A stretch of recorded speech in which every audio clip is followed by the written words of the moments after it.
Hello, I'm Jackie Ware, And I'm Jody Spivey. and you're watching On Air with Jackie Ware.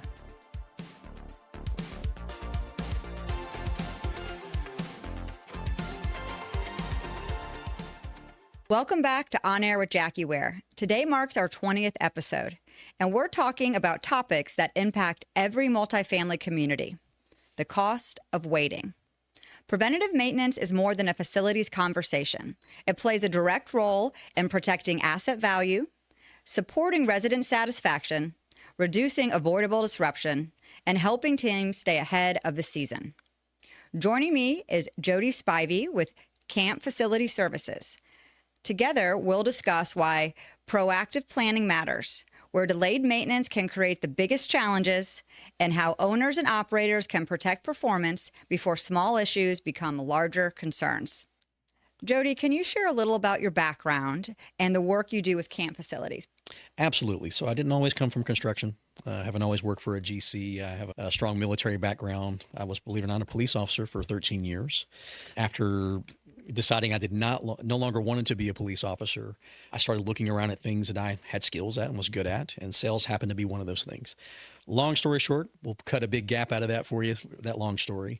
I found myself at camp about almost 4 years ago, and it's been a whirlwind. It's been amazing. Nice. And so what exactly do you do with camp? So with camp, I am in sales. I am in charge of the Atlanta market as well as the Nashville market. Anything and everything involving construction, whether it be any of your CapEx work, anything involving restoration, mitigation, and even service work, I'm the guy to contact. When you look at multifamily communities today, what are the most common facility challenges you see owners and operators trying to solve? I think, now granted, I'm not in the management world, but I do have an outside perspective on what I see on what the spend is and what you guys are looking to complete in a given period. I think one of the biggest challenges you guys have is this budget mindset that you have regarding maintenance, right? It's understanding your budget versus the long term, right? If I fix it now versus I fix it later, I think that's a big disconnect. I think sometimes even ownerships have a difficult time understanding their budget versus how much money I'm going to save by fixing it now. Agreed. And it's definitely the biggest challenge that we're solving right now with the market softening, especially here in Atlanta and in the Southeast. So how does the conversation around maintenance change as owners are under more pressure to protect performance, manage expenses, as you mentioned, and retain residents? I think it's become more business focused on some of the operators and the management companies that I deal with on a daily basis. I think the questions have changed when they ask themselves. I think the question is no longer, can we afford to do this? It's more, can we afford not to? And there we go. What are the long-term effects if I don't fix this now? Okay. From your perspective, what separates communities that are truly proactive from communities that are consistently reacting? I think proactive communities have visibility. I think one of the most important things for an asset manager or a property manager or a regional manager is to understand their property, understand the challenges, understand on the front end of what their maintenance issues are, whether it be physical in nature on the building or whether it be their maintenance personnel. I think the proactive ones are really in tune with what the property's needs are versus a reactive. They're only focused on fixing it when it happens. Right? We got to go fix this leak or we got to go fix this problem. It's never, how do we prevent this problem? Does it make sense? It really does. Yeah. So we're going to tap into the cost of waiting because that seems to be where everybody's trying to weigh their options right now. What are the issues that operators sometimes delay because they seem manageable, but that can quickly become larger financial or operational problems? It's the proverbial water intrusion. Yeah. Water intrusion, because water will always find a way. And I can, as an example, not any specific property, but on a monthly basis, I could go to the same property and more than 3 or 4 times repair or patch a specific roof that has water leaks. And we know what happens, right? You may fix that little patch there, but you find a leak somewhere else. And we all know that water finds a way. And so you have secondary damage. You've got drywall damage. You've got insulation damage. You've got flooring damage. You got all these things that happen secondary. And it's a consistent thing that they continue to chase. And God forbid you have a resident who just doesn't like to let you know when there are problems. So then I call that the third damage, right? Because it could have been fixed if the resident had said something immediately, but they waited 2, 3, 4 weeks, and then you have this scary growth that happens within the unit, right? But what they really should have done, out of all the thousands of dollars they have spent on repairing and repairing and repairing and then putting it back and repairing, they could have replaced the roof. Just replaced the roof and spent the money, and then they're good for the next 20 plus years on that particular building. So I think that's probably one of the biggest issues that I see. Yeah, agreed. It's definitely a challenge today. Where do you see the biggest disconnect between what a repair costs today versus what it can cost if it's just pushed off too long? I think it goes back to my previous answer to the other question. I think sometimes and I can even be guilty of this when we're putting budgets together for a particular project. I think we have a hard time only seeing the repair cost and not seeing the future of the secondary damage that can happen on any particular project that you're looking at. I think that's probably, it's changing the mindset about how you're viewing maintenance and being proactive about your property. And for operators or anyone out there who's listening, we can partner with CAMP, and that could help paint the picture for us when we're trying to get these budgets across with our clients, and we're putting capital performance together to help see that larger picture of things. 100%. We've done that many times at CAMP for many customers who will say, hey, listen, I know this needs to be taken care of because this is going to get worse. It's the proverbial putting lipstick on a pig, as we say here in the South. And I've had many properties that continue to do that, but we're more than happy at CAMP, and we've done this many times, is put together a plan, meaning we'll write up a true report based on what we've witnessed and how to prevent that problem in the future. It's like, this is the real fix for this problem. And it is actually putting a new roof on, or it is actually repiping this building because it's got CPVC in it and it's really old and it's brittle and it's going to break this winter. It's those types of things. And we have no problem putting together a report like that for any customer of ours. Wonderful. That's always so helpful, just to add that extra perspective of what's going to happen. So for owners, why should preventative maintenance be viewed as part of an asset's performance strategy rather than an operating expense? I think the physical condition of your property is paramount because it affects many things. With preventative maintenance and doing the things on the front end before they get worse, obviously protects the asset's value. I think just my opinion here, but I think it increases the experience of your residents. I think it means everything to the property, especially when it comes time for resale. Yeah, I think that when I look at properties today, and you can really tell because so many clients are in expense control mode out of necessity. They're not choosing to be, but it's just something that's happening and a reality as it is today. But I can always tell, I'm like, oh, this project has been highly capitalized for a long time. You can see it. You can feel the love by just how well taken care of it is, how fresh the paint is, how clean it is, how good the trim looks. All the little details now are really showing up when you walk into a property. They could be exactly the same age, but you can tell sometimes by purely just the landscaping or mulch. I was just about to say, walking onto a property and seeing trash everywhere, or the landscaping is lackluster, siding falling off the building, it affects everything. Yeah, and these things are realities that operators and clients are having to weigh out and deal with today. I think the other thing there is the physical condition of your property and being proactive about things. It prevents emergencies. Let's be honest, right? And emergencies can be costly. And the other factor in that, you reduce risk. I think risk is probably the biggest word that I can use here. And I think that one's usually the easiest to sell to clients, at least from our standpoint. Usually they are that's an easy thing. Okay, this is going to mitigate risk. Okay, we need to handle it. It's when you have several different layers of things and they don't seem as important, and how do you really prioritize what is most important at that time, because there's only so much money to spend. So helping clients put together a plan that's going to be feasible and then very productive for the properties. 100%. How can stronger preventative maintenance practices help reduce emergency spend, rush decisions, and avoidable disruption? Well, emergencies, we said earlier, emergencies are expensive, right? And I think looking at it from the perspective of an emergency takes away your ability to plan. It takes away your ability to do anything extra outside of react. But being preventative gives you options. There's options there to create a 5-year CapEx plan that's involved in maintenance and facilities. It gives you options to get competitive bids, right? To make sure that you're being cost effective with your owner's money. All those things. I just think the biggest takeaway from that is that prevent the emergencies by being proactive. Agreed. What role does preventative maintenance play in resident retention? Oh man. Yeah. So now granted, I don't live in an apartment currently, but I have before. And just knowing me, as soon as I walk onto a property, and we talked about this a little bit ago, and I see that the property's unkempt, right? It's those little things, like we said, siding falling off the walls, or the roofing looks rough. Now, granted, I have a different perspective because I come from the world, but the landscape is trash everywhere. I think that has everything in the world to do with retention, because the resident could be living in a completely renovated apartment with upgraded cabinets and upgraded countertops and all the fun things and all the flooring. But their decision to stay and renew is going to be based on how their experience is outside of that as well.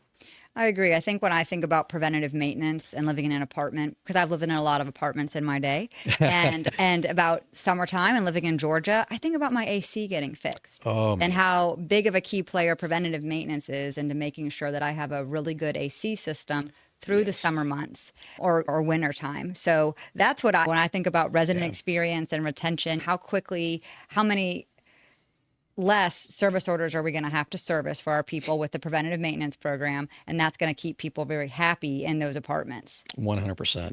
I think one of the, and this is something that I actually wrote down here, I think it makes sense.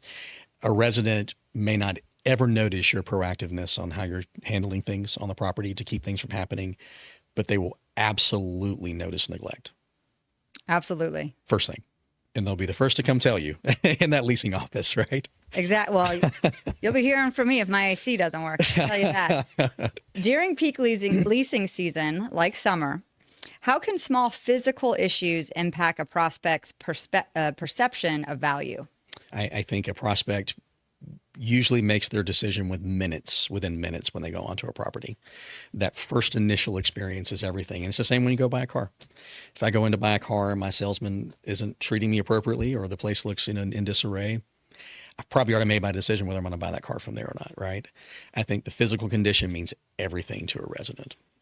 It doesn't matter if it's an A property, a B property, or a C property. I think even C properties can still be well maintained and have a good curb appeal. I've been raised on a saying, clean is free.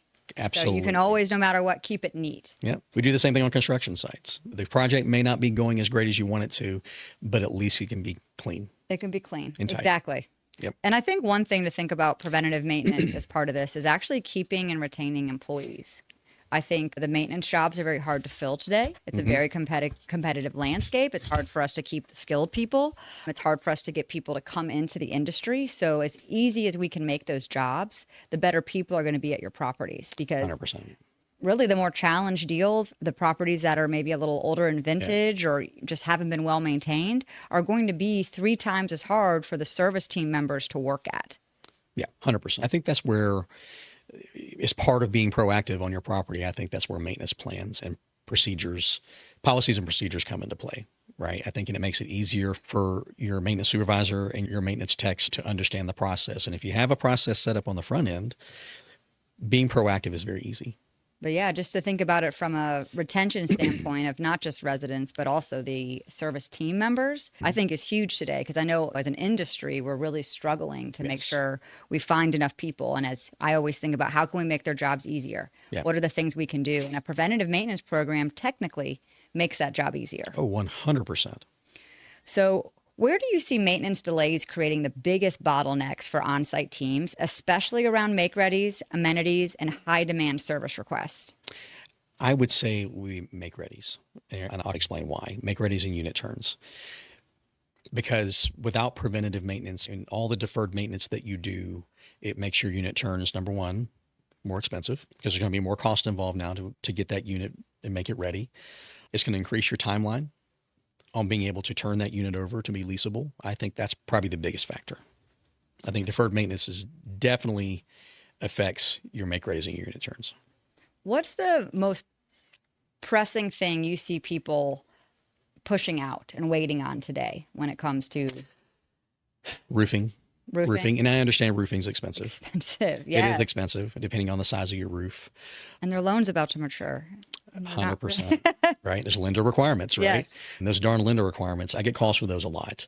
I see a lot of deferred maintenance on some simple things, your parking areas, your asphalt. How long can we push it out? Right? Can we just patch this hole? Can we just make this last another year?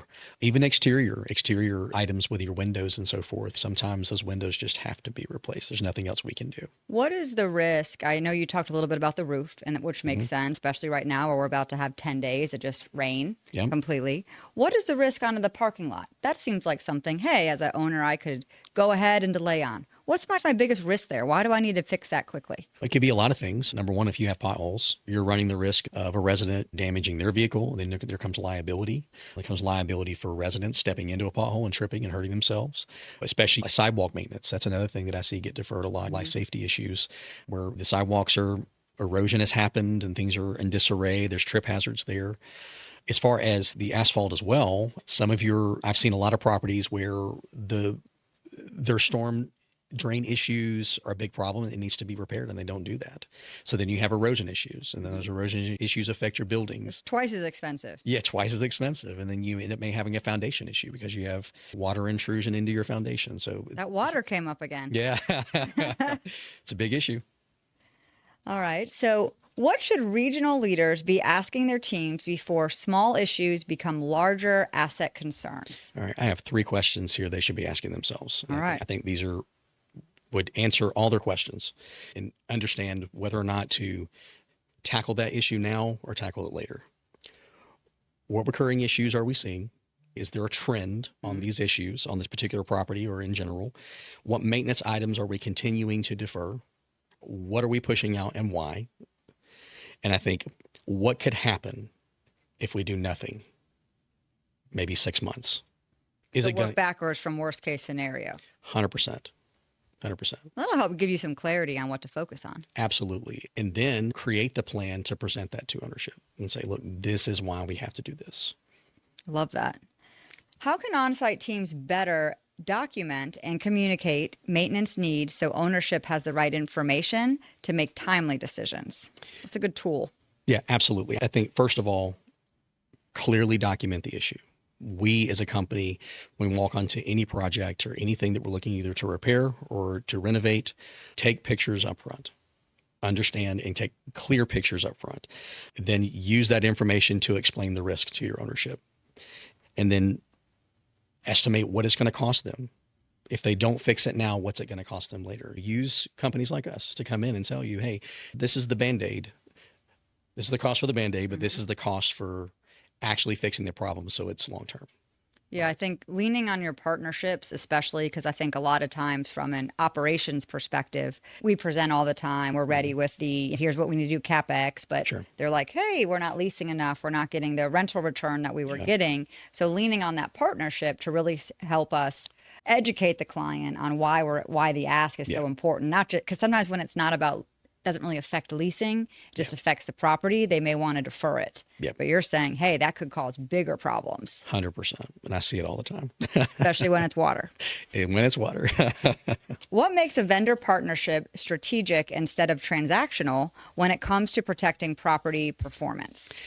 I think, and here's just my opinion, and I'm not trying to give you a sales pitch here, but I think that strategic partners like Camp and like myself, we truly view what we do for our partners as a true partnership. It's a relationship. And there's a give and take to that. And my job in many ways is to make sure that I'm protecting you as the management company and also to protect the asset. So partnering with Camp or any other GC, if they're doing this the right way, in my opinion, is to help you on the front end, to help you put those 5-year CapEx plans together, to help you identify those problems on your sites, to make you, in the end, I want to make you look good to your client. I want to make you the hero, not me, not us as a GC doing the work. I want to make you the hero, that you've protected this asset and either maintained its value or increased it. Yeah, I know we like to lean on the expertise of Camp, especially with some of the harder projects that are just out of our scope. For owners and operators listening, what is the one thing they should stop waiting on if they want to avoid paying more later? What's the biggest thing? I can't pick necessarily one particular thing, but I would say just stop waiting. Stop waiting to address the issues. With a proactive plan, with either using us or anyone else to put a strategic plan together, you can prevent so many of the fallout of not doing it now, or not doing it now versus doing it later. I think limiting your risk is probably the biggest takeaway that I have from being proactive maintenance. It's limiting risk, limiting cost, and all those things. That's just all I got. All right. Thank you so much for your Yeah. time, Jody. Appreciate it. Thank you for being on today. You're very welcome. Happy to be here.